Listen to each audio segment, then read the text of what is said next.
Overactive bladder medications mainly work on the bladder muscle.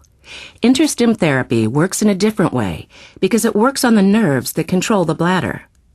There is a treatment option that doctors recommend to patients who are suffering with overactive bladder, who have not responded to or weren't able to tolerate the side effects of more conservative treatments like drugs.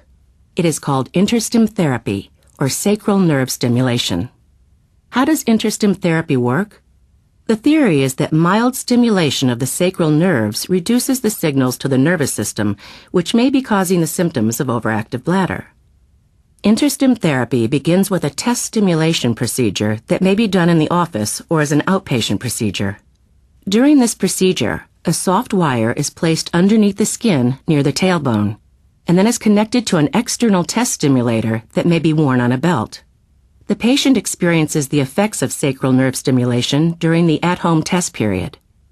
If the patient's test stimulation results show improvement of overactive bladder symptoms, the patient may go on to have a separate procedure so that the soft wire can be connected to a neurostimulator that is implanted underneath the skin in the upper buttock. The neurostimulator is a small device that looks very similar to a heart pacemaker. It works much in the same way as a pacemaker, by sending mild electrical pulses through the soft wire. In theory, these pulses stimulate the sacral nerve to control the symptoms of overactive bladder. After the procedure is completed, your doctor will turn the neurostimulator on, and that mild stimulation of the sacral nerve may assist in proper bladder function.